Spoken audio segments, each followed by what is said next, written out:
It's Down to Business with Jack Miller. Forget what they teach you in school. This is real life. Not Wall Street, but Main Street. A real show on what's really involved with starting and running a business. With all the ups and downs. Our guests will answer your questions and provide you with valuable information. Stay tuned and join in the conversation. Call us at 305-541-2350. Follow us on Facebook at Jack Miller Down to Business or on Twitter at HJackMiller1. You have chances to serve much more.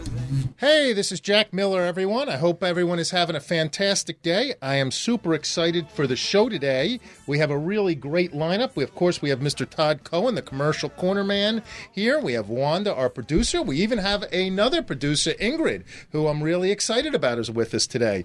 I was laying in bed last night. I always thought out a story of laying in bed. Nothing happens, as everyone knows. But my wife each week, I was telling her, she each week says to me, are you excited about the show and who's on? I said, yeah, I'm so excited about today's show because not only we have Todd talking about real estate, we have Brad Thomas, who's a leading expert in REITs throughout the country. The guy writes for Forbes and a real big shot on the show. I'm lucky he's here. He also happens to know Donald Trump personally and is writing a book about Donald Trump. But my wife says, how come you could be so excited about each show? And I don't know. I really feel that way. Every show I'm super excited about, and I'm really excited about today's show. Next week, we have Sidney Powell on, who is a former DOJ attorney and a many years private attorney who wrote a book called License to Lie about the over-criminalization in America and about the criminal justice system, which is unjust, I believe. I would encourage everyone to go out and get her book if you can. In fact, I think 3 weekends ago, we went to like a bunch of bookstores and she was sold out all over the place. So Sidney Powell next week is going to be a great, great guest. And, all is good. All is good. I don't know. I went to the movies this week and I decided I'm sick of going to the movies. My wife and I are spontaneous moviegoers. We'd go like a Sunday afternoon or late Saturday night on the last minute. And now the theater near us has stadium seating, which on the surface sounds good. But the reality is you can't go last minute because the shows are always sold out. The seats are 2 by 2. We used to go to Costco and get our tickets 2 for $15 or 2 for $16. I used my AARP card, get popcorn for $2.50. They did away with the popcorn for $2.50. And now you got to go online if you want a ticket because they're sold out. So not only do you have to pay full price, you got to pay a registration fee. Then if there's 3 of you, it's like impossible to sit together. If there's another couple, it's impossible. If you're a single, it's impossible. But that's not even the worst. So going to the movie is just nuts today. The worst part, and it grosses me out, is they give you a blanket.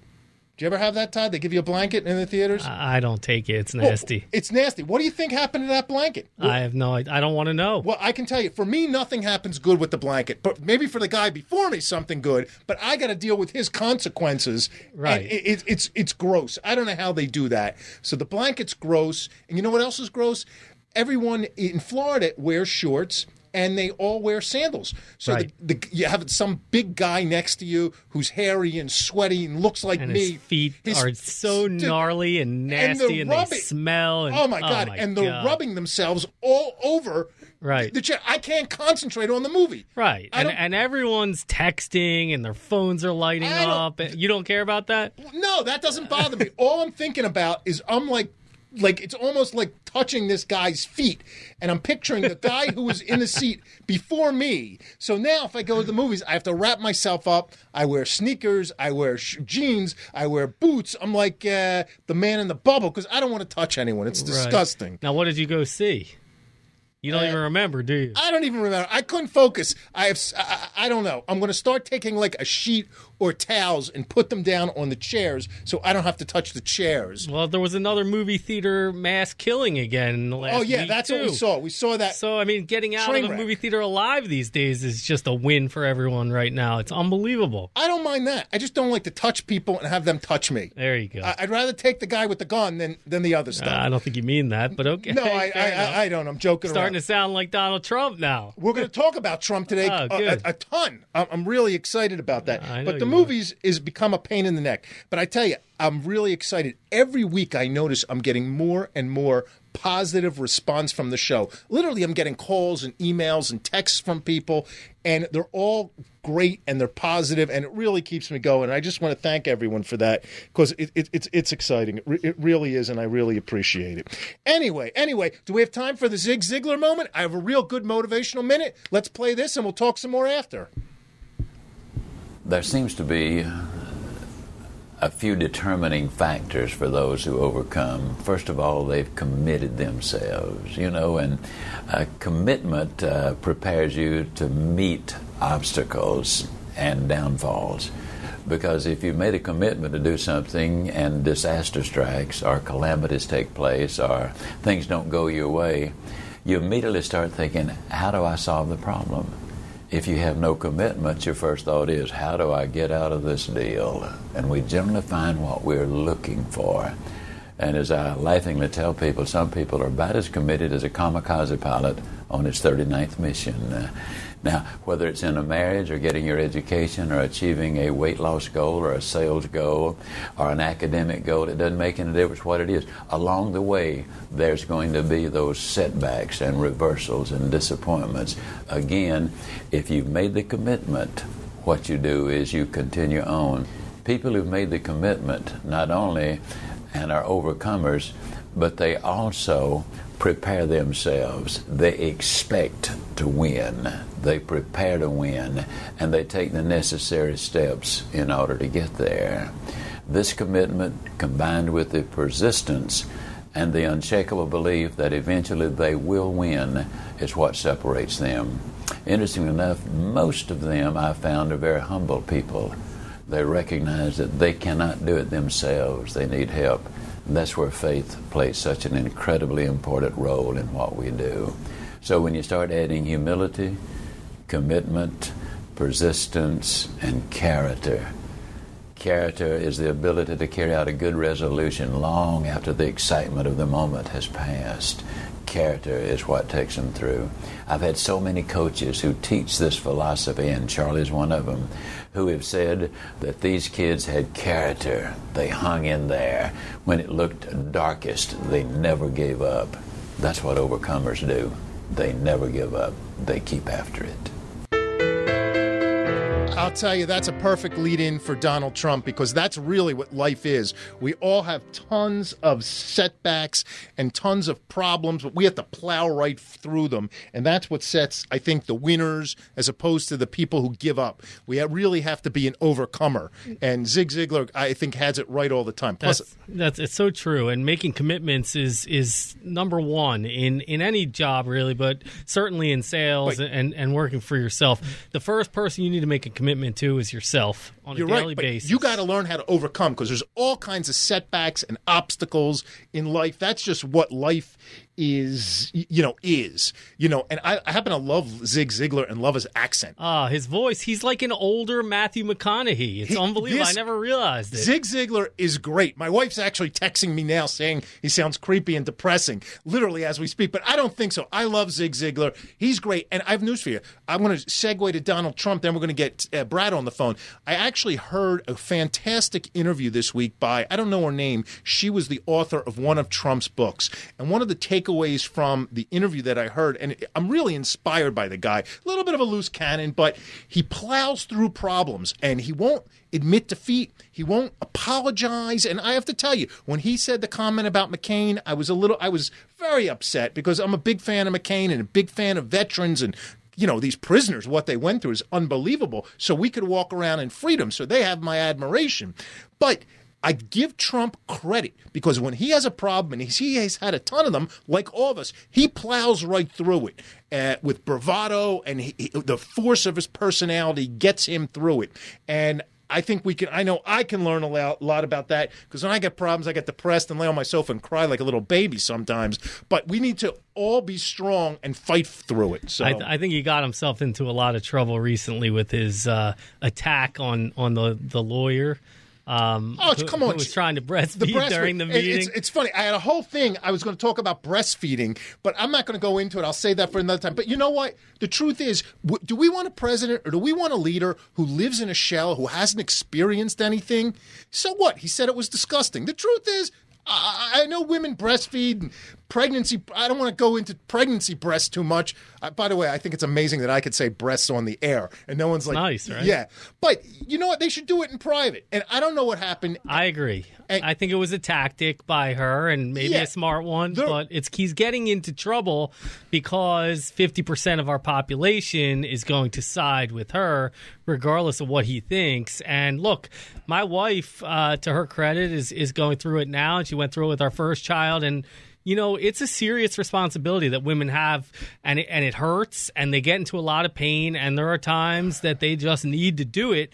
Now, it's like a guy, I mean, if he has to go to the bathroom, he's not going to just drop trow in the middle of a meeting. I mean, you need to excuse yourself to do certain things, and I think it's similar, and I agree with you. There are tactful ways to do everything, and that clearly wasn't one on her part. We're gonna I promise you, we're gonna talk about breastfeeding another time because I have a lot to say on it. But don't you find at times Donald Trump to be obstreperous? I mean, what's that mean?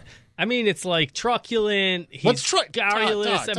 I apologize. Todd, you're using big words. I didn't go to college. I'm dyslexic. He's over the top. He's a loose cannon. He is. But he says some things that are out of line, and he is a loose cannon. But that's what makes his personality. I'm so sick of tired of these candidates who won't say anything. They're scared to say anything, of insulting people. And you know what? Sometimes that loose cannon, I think, plowed him through. With that, you know what? Let's get Brad Thomas on the phone. I promise we're going to talk Donald Trump, and I want to talk REITs.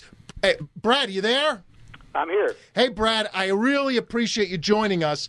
On the phone, I want to set up a little background. We were a little bantering about Donald Trump, but really, I asked you to come on originally, and I still mean this, to talk about REITs, because I'm one of these weirdos who find real estate investment trusts and REITs very exciting. But I want to talk about that. But for everyone, Brad is, and Brad, if I get any of this wrong, you can jump in. I think Brad is the foremost expert on REITs in this country. He writes for Forbes. He's, I think, editor and publisher, if that's not the right word, for Intelligent Investor, for iREITinvestors.com, which just rebranded themselves. He has a laundry list. He's like the expert on REITs.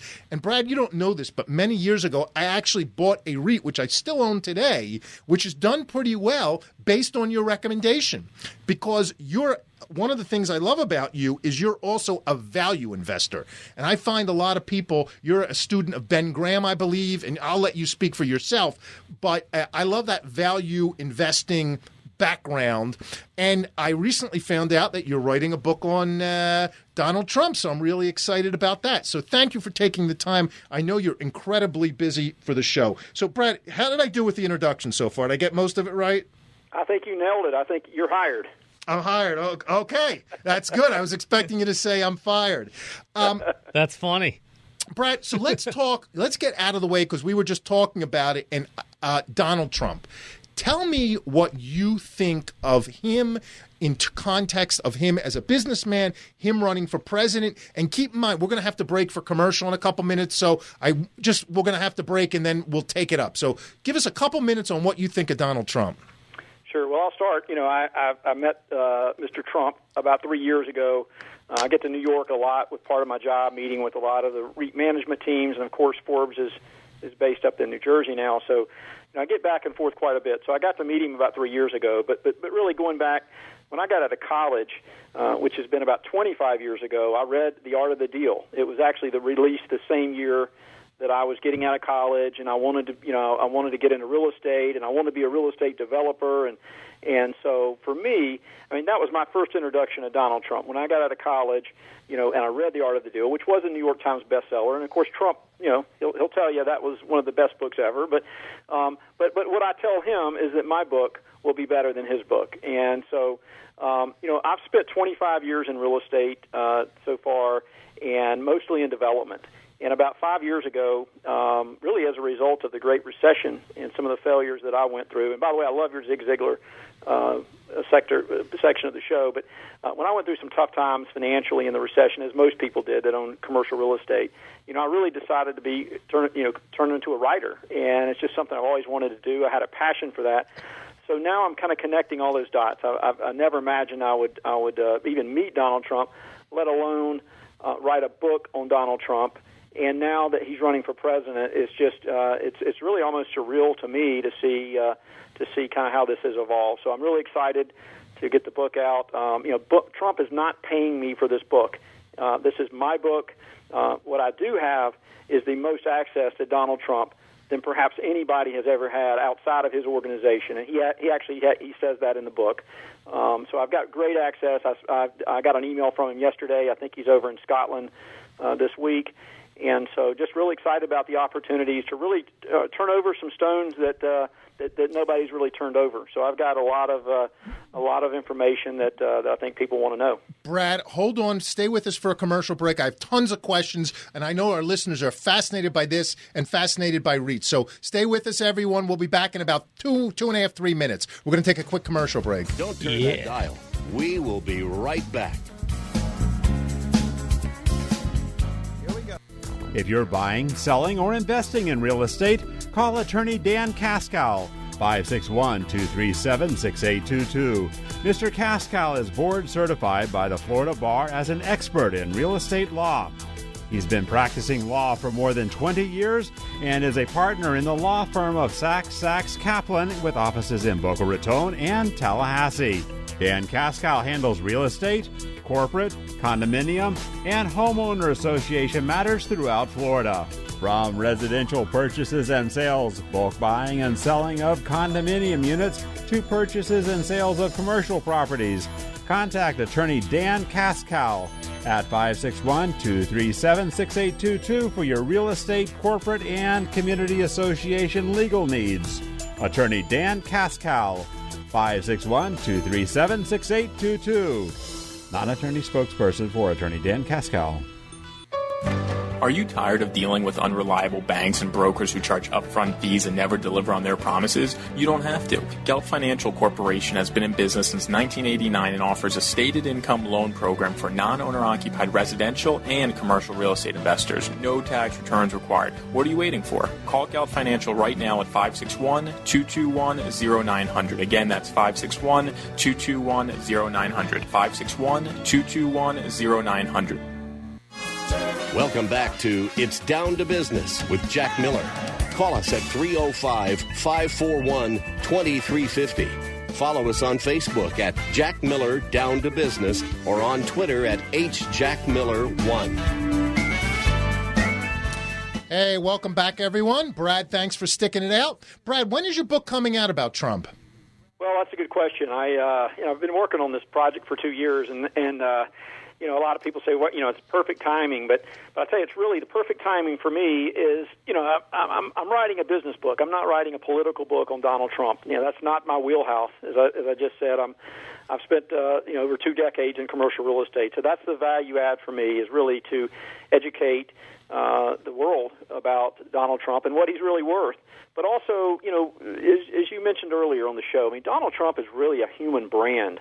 He really represents something that 99.9% of the population don't have.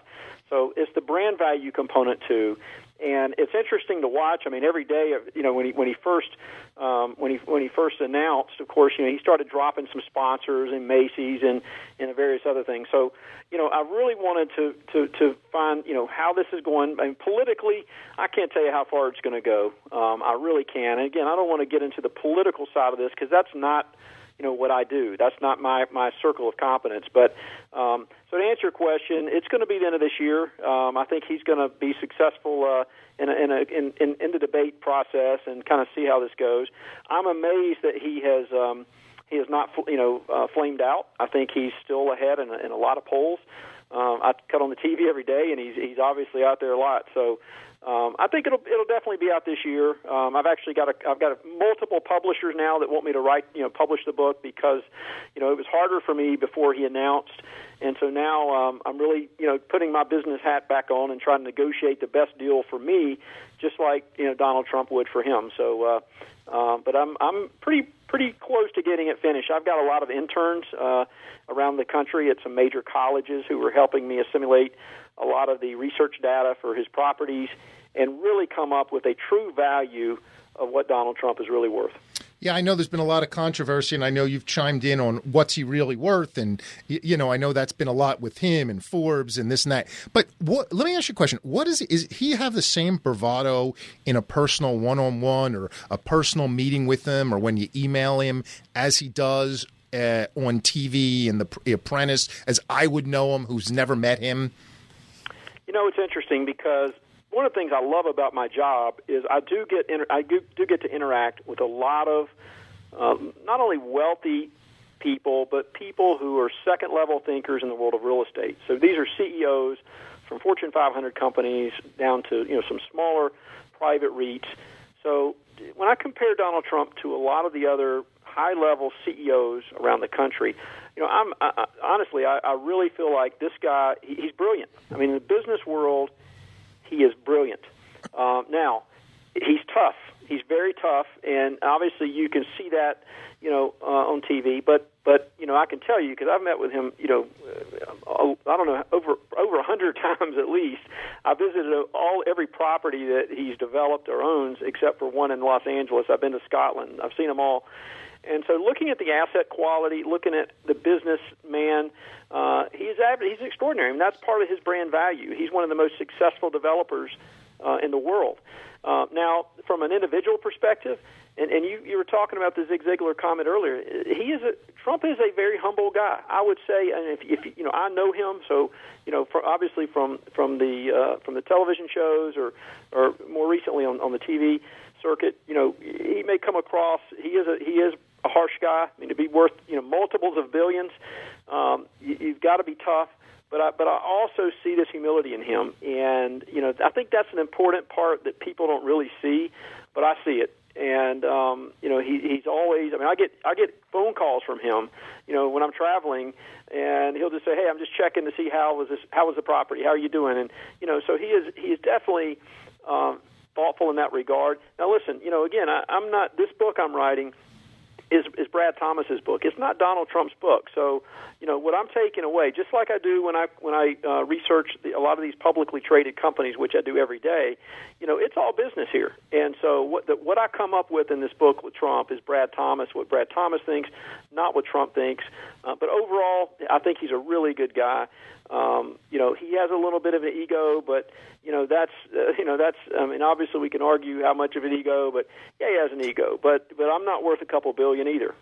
Hey, I think in order to be successful, and he's definitely whatever he's worth, if he's worth $10 billion or $1 billion, he's clearly successful. You have to have a big ego, and you have to be tough.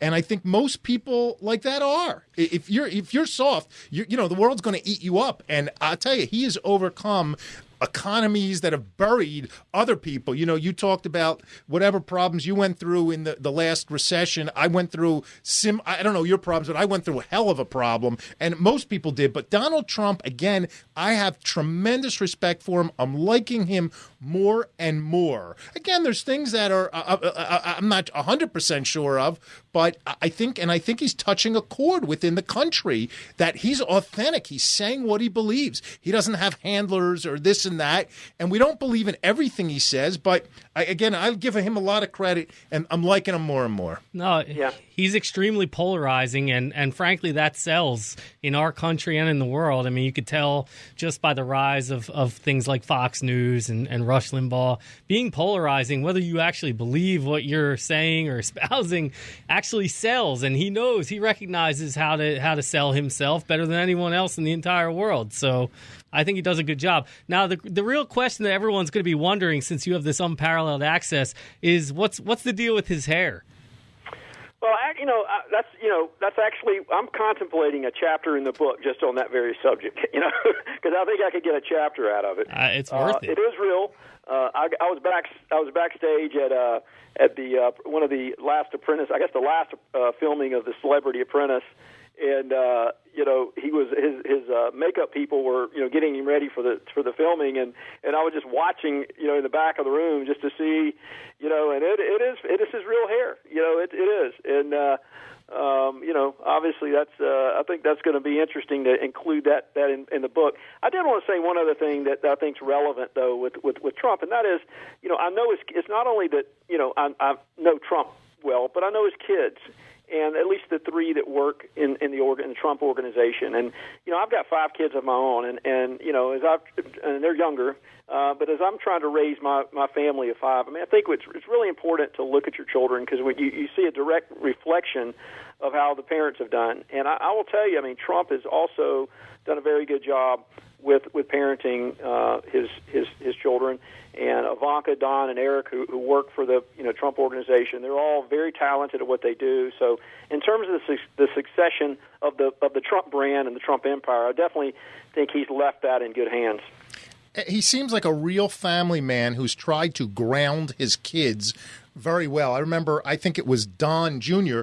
told the story when he was in college. He never had any money, and he was, just like everyone else. So, yeah. And by the way, if you follow Donald Jr. on Twitter, he's hysterical. Great sense of humor. Yeah, absolutely. Yeah.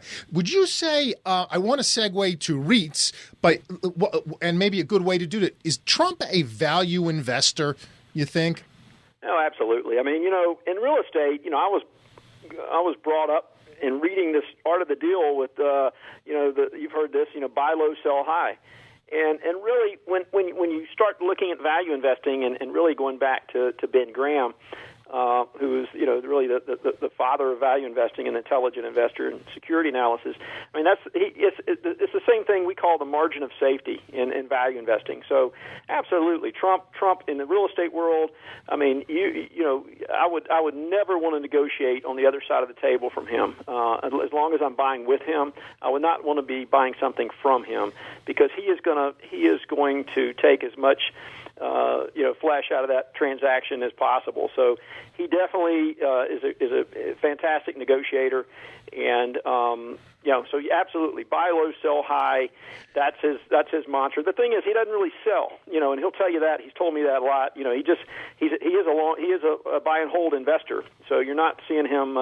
Haven't seen him sell a whole lot, at least in the last decade or so. I'll tell you, I love him. I just love him. And I love how he reinvented himself out of not the last recession, the recession before that. When he went through his troubles, he kind of changed his whole business model to selling his brand name and not taking on debt, or not taking on enough debt in proportion to his assets.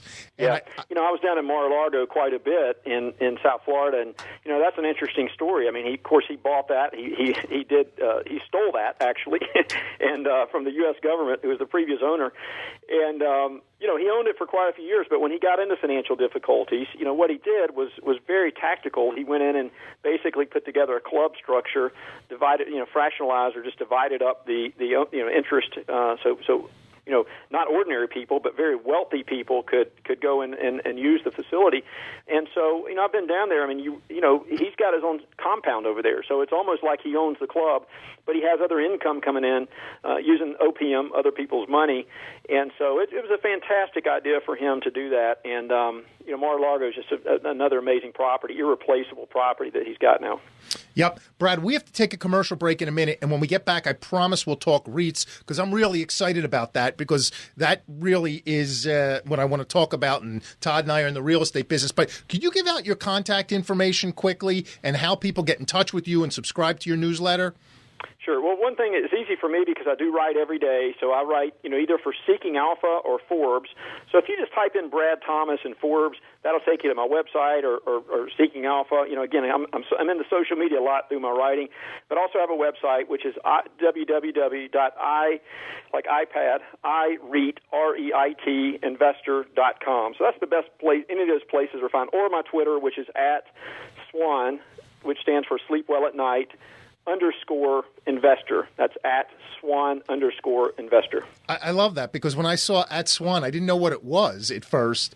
And through, I guess, value investing, you sleep well at night. Exactly.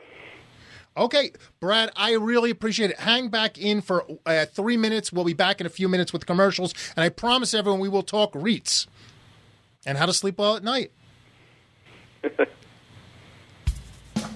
Don't turn that dial. We'll be right back. Turn it around. Did you invest in a non-liquid real estate partnership? Do you want and need liquidity? There's finally an answer. Quick Liquidity is a direct buyer of real estate minority interest and tenants in common investments across the country. To find out if we would buy your non-liquid investment, call us at 561-221-0881 or visit us at quickliquidity.com. That's quickliquidity.com. Do you need long-term real estate financing? Gelb Financial is located right here in Fort Lauderdale, Florida, and provides 30-year terms with no balloon payment whatsoever on non-owner occupied residential and commercial real estate. With a minimum loan amount of only $75,000 all the way up to $5 million, we provide common sense underwriting and a quick closings. We don't require tax returns whatsoever. Call right now at 561-221-0900. Again, that's 561-221-0900.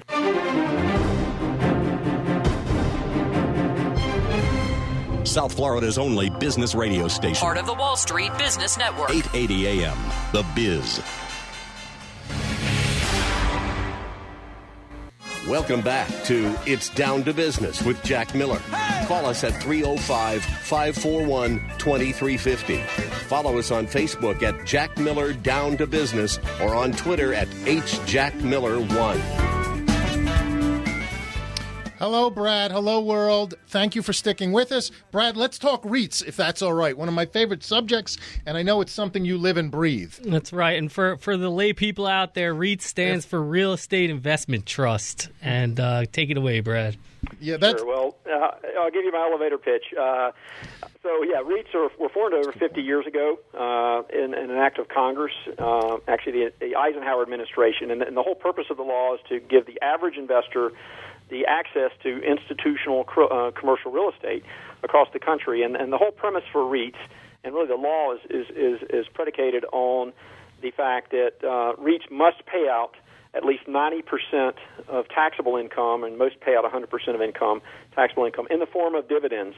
So that's really the attraction of this asset class, is that they pay out very high dividends, and they're also very consistent and predictable at dividends, because as you know, these are commercial properties that are leased on a long-term contractual basis or short-term. It could be hotels day-to-day, or it could be advanced auto parts, or what we call triple net lease companies, which are longer-term leases. So this gives investors a very predictable and reliable income stream. So that's really the premise. Keep in mind MLPs, master limited partnerships, BDCs, which are business development corporations. Those are also high-paying dividend structures. They're much more volatile, and they also haven't been around as long, so they're not as vetted. There's not as much historical earnings histories that we can rely upon. So REITs have really grown into a pretty sizable asset class, and really a major food group for investors today. Gotcha. What makes one REIT different from another one? They're like stocks in a way that they each have different management and different industries they focus on in different sectors. But when you're evaluating REITs, how do you evaluate them? Is it just balance sheet, or how are you evaluating? Looking behind the balance sheet? Sure. Well, again, from my perspective, I really focus on the retail investor, which are people, you two on the phone, everybody listening. I don't focus as much on the institutional side. So as a result, most of the investors that I deal with that are subscribers to my newsletter or follow me on my writing platforms, they really are more focused on dividend safety. That's really the most important metric, is making sure that you're getting that dividend either monthly. A lot of REITs pay monthly, or you're getting the dividend quarterly, because a lot of investors, especially the retirees, are living off that income. A lot of the millennials are not living off the income, but they understand the power of compounding and using the dividend income like a free ATM machine to keep buying more free shares. So I think the most important metric that I look for is to look at the sustainability of that dividend. So how safe is it? How reliable is that dividend? Nobody likes dividend cuts at all. That obviously hurts the value of your investment, any company you invest in, when you see that happen. So I try to focus on researching those companies that have growing dividend streams and are very safe vehicles. Gotcha. How much, when I'm buying a REIT, how much do you think how much weight should I put in the dividends opposed to capital appreciation? So let's say a REIT, for example, has a 5% yield and I'm getting 5% dividends. Are you evaluating, or what do you think of the spread? How much should I be looking for to appreciate compared to the dividends? Well, sure. Dividends are really in the commercial real estate world. We look at the return on, what's the return on the capital, return on invested capital. So, what's interesting, coming from the private side, where I used to be a developer for 20 years, and I look at how that capital goes into a building and the return it generates. What's interesting with REITs is that those are essentially your dividend income is comparable to the income you get after debt service when you invest in real estate. The huge difference, though, and this is really part of the greatest value pitch for REITs, is you have liquidity. So I may own a couple duplexes that are generating 6% return on my investment, but they're not liquid. I may have a portfolio of REIT securities that generate 6% dividend income, and they're fully liquid. The other part of it is you have the diversification, because you've got these REITs have all types of properties within their portfolio, so much more diversified, which, again, that protects your dividend stream over time. And then finally, you've got a management team in place that manages those properties. Unlike if I own those duplexes, I have to hire a management team. And so I think you've got transparency, diversification, liquidity. Those are probably the most important attributes. So when it comes to dividend, I think you've got to factor that in. Now, most of the followers today, at least in my camp, they like to see 5% dividends and higher. Now there are some low-paying dividends. For example, the multifamily or apartment space today, they're not. I wouldn't consider them expensive, but they're trading at a much higher premium or multiple today. So you're seeing the dividends are much lower. They're 2 to 3%. So again, those are tougher investments for especially some of the retirees who really are looking for yield. But you've got to be careful not to go too high up the yield curve in what I would call a sucker yield, where you've got a stock that's too good to be true. So it may be paying 14%. And it looks like it's a great investment, but it's not sustainable. So I really tell people to really look hard at that. That's where dividend safety really is important, and that's what I do in my newsletter. I really try to help educate investors on this most important part of investing, of dividend safety. When you're looking and you're analyzing these financial statements, and I have to tell you, I have a long background in real estate. It's the only thing I've ever done, and I think I'm fairly educated in reading these financial statements. Some of these REITs are just impossible to read the statements. There's so much buried in. But how much do you think is a conservative or good leverage amount for a REIT to have? Well, that's a great question, and prior to the recession, and arguably that's what got a lot of REITs in trouble in the recession, is leverage. And so we've seen a lot of REITs have really transitioned or delevered their portfolios to a more modest, conservative capital structure. So, some of the best REITs out there that are investment grade rated, have around 30% of debt and 70% equity. That's kind of on the most conservative side. I think on average we're seeing around 40%, 40 to 42% debt to equity. In Canada, it's interesting. I don't know what it is about Canadians, but they've gone a little further down the credit curve, and most of the REITs there have around 50, in some cases 60% leverage. But they're safe too. I do cover the Canadian REIT sector as well. There's about 70 Canadian REITs. But overall, I'd say 40%. And what I will tell you is we now kind of prepare for the interest rate liftoff, which is now not, as of yesterday, is not immediate after the Fed said they're holding back again. But eventually we're going to have rate rises. And what I really like about the REIT space today, most of these REITs and the management teams have really started to plan. They've been planning way ahead of time to really de-risk the portfolio and look at. I look at long-term debt versus short-term debt, fixed versus variable debt, and so if you look overall, most of the REITs today have really prepared for the eventual interest rate rise, which we're all assuming it's going to be a very modest lift-off going forward. Gotcha. Do you like any particular sectors currently within the REIT market? Yeah, really my favorite, and this kind of goes back to my roots. I used to build a lot of single-tenant stuff when I was when I was a developer. So I built stores for companies like Advance Auto Parts and Walgreens and CVS. And I was very successful building those. And the reason is, and I was successful selling those to investors because of these long-term leases. They're probably the closest you can get to the bond, to a bond is in the form of real estate. So I think overall they're the safest asset class. They provide a lot of diversification, and I know that space pretty well. And most of the average investors really can understand, what an auto parts store or a convenience store looks like. So I like that space. The other space probably is healthcare. Healthcare probably has the most demand today in terms of the demographics, aging population. The Affordable Care Act has really been a good catalyst for the healthcare real estate space. It basically gives the patient more opportunities to visit the doctor, and so that's going to create more more income for the healthcare REIT.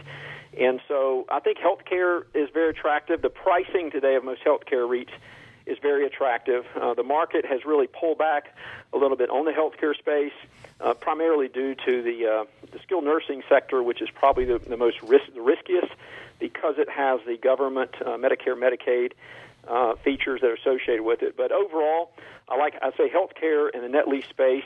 But I'll tell you, there's some really good value in the lodging space or the hotel space.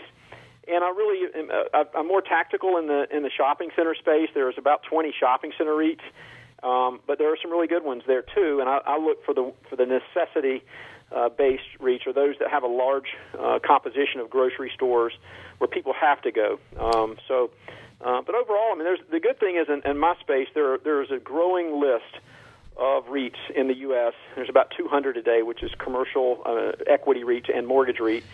And so it seems like every week I've got a new company that I'm looking at researching and adding to the mix. And there's all types of new sectors today, and you're seeing a lot of the companies, even a lot of retailers like Sears and Macy's and a number of others, even restaurant chains like Bob Evans, who are looking to convert to a REIT structure. So it's an exciting time to be doing this. What do you think of, and do you follow non-traded REITs? I do. Non-traded REITs, I do follow them. I'm not a huge fan of them. I guess my statement on that is that they're not for everybody. You really have to you really need to be more of what I call a more sophisticated investor. It really, obviously, non-traded REITs give you access to private real estate, so most people get into that game because they don't like the volatility of the public space. The problem is you're paying a price for that, because the biggest issues, and I've written about this extensively, is just the load or the fees that are paid for shares in those companies. So you're basically paying 15% just to get access to the business model, and then of course you don't have a guaranteed liquidity, so you don't know when those companies are going to when the shares are going to be able to create monetization for the investor. So there's still some questions, and then it's not a great space. I think there's certainly a lot more value in the public side. And as I tell investors all the time, we have what we call REIT preferred shares, which are they don't trade as volatilely as the common shares, but they do give you that coupon, which is, again, that's why they call them preferred shares. They're out in front of the common and the capital stack. So I think if an investor really just wants to be in the real estate business and doesn't care about the volatility, maybe preferreds are the way to go if you're concerned with that. But non-traded REITs I would tell people to really be cautious with that vehicle. I agree, and I'll tell you, one of the things I do at my company is we purchase non-traded REITs and non-traded Reg D and real estate partnerships, and typically when we buy them, they're at pretty big discounts because there's no liquidity. The people need out. And Brad, you're 100% right. They're packed in with all kinds of sales and syndication fees, and it's tough enough to make a deal profitable, let alone when you're packed in with, 10% or 15% in fees. It makes it almost impossible to do it at that point. Well, I think next year there's some laws that are already on the books that will now force the REITs to disclose, or those that are selling those shares to disclose the fees to investors, and that's been a big problem, is just the transparency of the space, where a lot of these investors didn't realize that they were putting they're putting $1 in the deal, but only 85 cents was going into the real estate. And so now that when that's disclosed, I think that's going to have a fairly sizable impact to that industry. I agree. Brad, can you hold on for a few minutes? We've got to take another commercial break. Then I want to talk about specifics on some REITs if you're comfortable talking about them. Sure, absolutely. Thank you. Don't turn that dial. We will be right back. Did you invest in a non-liquid real estate partnership? Do you want and need liquidity? There's finally an answer. Quick Liquidity is a direct buyer of real estate minority interest and tenants in common investments across the country. To find out if we would buy your non-liquid investment, call us at 561-221-0881 or visit us at quickliquidity.com. That's quickliquidity.com. Are you tired of dealing with unreliable banks and brokers who charge upfront fees and never deliver on their promises? You don't have to. Gelt Financial Corporation has been in business since 1989 and offers a stated income loan program for non-owner-occupied residential and commercial real estate investors. No tax returns required. What are you waiting for? Call Gelt Financial right now at 561-221-0900. Again, that's 561-221-0900. 561-221-0900. Looking to promote your business or service?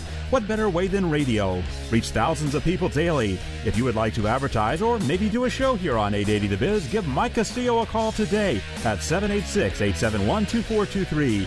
That's 786-871-2423 to learn more. Radio continues to capture an average of 19 and a half hours of tune-in each week, providing many opportunities for your advertising message to make an impact. So call Mike Castillo for more information, 786-871-2423. Welcome back to It's Down to Business with Jack Miller. Call us at 305-541-2350. Follow us on Facebook at Jack Miller Down to Business or on Twitter at HJackMiller1. Thanks, everyone. Thanks for sticking with us. Brad, thanks for sticking with us. My man Todd Cohen is here of Commercial Corner, Marcus and Millichap. Brad, a couple questions for you. What REITs are you comfortable giving us some recommendations? What REITs are you recommending now? Sure. Well, that's easy. I'll go back to an article yesterday which got about 18,000 page views and 180 comments, and I was up till midnight answering them. So pretty popular subject was Stag Industrial, S-T-A-G, Industrial. Stag is a Boston-based, really warehouse REIT, or industrial REIT, but that primarily warehouses they own really throughout the country. And so what happened with Stag, the story is it's the company listed a couple years ago, so they've been around 3 or 4 years, after the recession. They've been buying up, warehouses across the country in kind of A and B markets, and they've done really well. But last week they had an analyst recommend a sell on the company, and so shares started to sell off, and they had their earnings earlier this week, which was really a non-event, but it kind of spooked the market. And so I went into great detail in this article. You can read it on Seeking Alpha. But the shares really pulled down quite considerably in a day, and really created that margin of safety that we were talking about earlier. So Stag haven't checked today, but they're trading around their dividend yield is over 7, and I don't want to quote the share price because I haven't really looked at it, but you're definitely trading at a discount. So I like Stag a lot. It's a great management team. These are fairly midterm leases. I mean, these warehouses, they're not long term. They're around 5 to 6 year leases, but they're trading on some weakness. So those are the kind of companies I like recommending where you really have that margin of safety.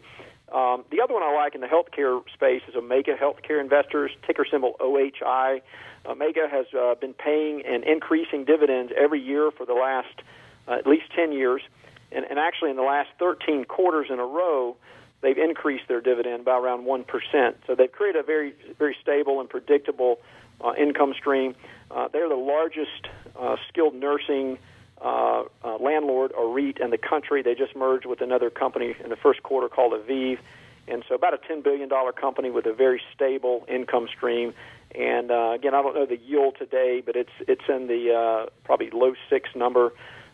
So those are probably two of my favorite today. Again, looking at valuation. Gotcha. What do you think of Kimco? I actually bought it because of you. A few years ago, you wrote a few articles about it. Yeah, I like Kimco a lot, and of course I like the management team a lot. Dave Henry, who's going to retire soon, is the CEO, and Milton Cooper, the co-founder's son, is grandson actually is now going to be taken over as the CEO. Younger guy, but he's experienced and certainly has the bloodline.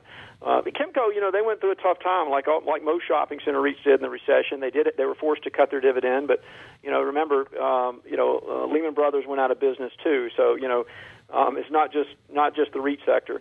But when you look at Kimco, they are the largest shopping center landlord in the country. They've really, over the years, again, going back to the recession, they've really deleveraged the company. They sold off a lot of non-core assets. They used to own some extended stay hotels and a number of other properties in some secondary or tertiary markets. So they've got a really high-quality portfolio today, and I think that's really what I look at. They do have a really vetted management team. And again, Milton Cooper's still there. When I'm in New York, I always try to run by his office, shake his hand. He's founder of the company and still a major shareholder. But yeah, Kimco's a good business. And again, the retail sectors, had some concerns.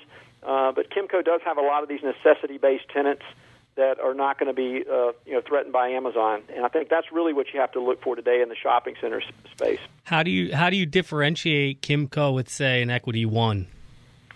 Well, again, management, number one. I think hands down, Kimco's got one of the best management teams in the country.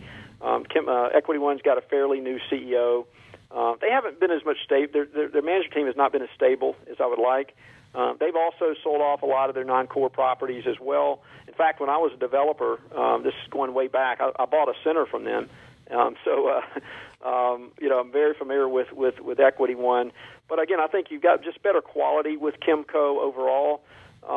And I just think that Kimco is really more aligned with the individual investors. I've spent a lot of time with the management team at Kimco. I think a couple other shopping center REITs that I like are Weingarten, ticker WRI, based down in Houston, Texas. They're kind of very similar to Kimco in terms of their quality management and their portfolio. They do have a lot of grocery product in that as well. And then, probably on the West Coast is Retail Opportunity Investment Corporation. Their earnings, they just reported earnings yesterday, but they primarily operate on the three states out west: California, Oregon, and Washington. And again, probably the best real estate to own in the country if you want access to that market. And they've done very, very well as well. But you really have to spend time on the shopping center space. Again, I think a lot of the issues kind of stem from from the threat with the internet. The mall space is having a probably even a greater time, and obviously having to deal with the Sears and the J.C. Penney's of the world. And so in the mall space, I really look for just the A-quality malls like those that are owned by Taubman, which I'm a shareholder in, or Simon Properties, which just reported earnings this week and that has done extremely well. And then kind of moving down that, I like the factory outlet space, which is Tanger Factory Outlets, a very stable and reliable sector. So for our vast listener base out there, if any of them were looking to invest in the REIT market right now, what would be like the top three recommendations you would make for the average? Individual stocks or sectors? I'm sorry. No, not in terms of individual stocks, but in terms of preparation, what they should do, due diligence, what to invest in. Brad, I don't mean to interrupt. We have like a minute left, so if you could be quick with this, I apologize. Sure. I would say, visit my website. I've got a lot of research on my website. We just relaunched the brand. I have a lot of articles there. Not only my articles, but just read a lot of this about REIT sector. But I definitely think that you got a lot to pick from today, but you got to be careful today. And I tell people anywhere from 10 to 20 to 30%, and that's the high end of your portfolio, should be in REITs. And again, everybody's got their own risk tolerance levels. But again, you've got diversification, liquidity, and transparency, and those are the key reasons you're investing in those stocks. Great. And one last question, just for people who don't know, can you explain what Seeking Alpha actually means, please? Sure. Seeking Alpha is a website, so it's been around a number of years, and I've got 18,000 followers there, so it's been around a while. But it's really been a great site for the young and old, and it's basically any public stock you can find and put the ticker symbol in. You can find up to date current research on that company. And they have a great iPhone app. I get it. Todd, Todd, do me a favor, Todd. Give your contact information. We got to go in like 30 seconds. All right. Todd Cohen. You can reach me at 786-522-7021. You could also find me on the Marcus and Millichap website.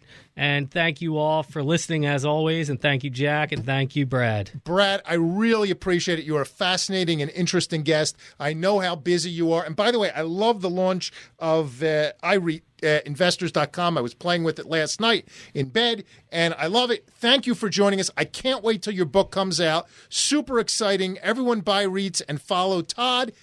Follow Brad. You can follow Todd, too. You can actually follow me, too. This is Jack Miller, Down to Business. Remember, next week we have Sidney Powell talking about the criminal justice system. And Brad and Todd, thank you again. Thank you, Wanda. Thank you, world. Have a great day. To tune in next Thursday at 3 o'clock on 880 The Biz. If you want to send in your questions, comments, or ideas for shows, please email Jack Miller at geltfinancial.com. Follow us on Facebook at Jack Miller Down to Business or on Twitter at HJackMiller1. Turn it around, turn it around, turn it around. You got to turn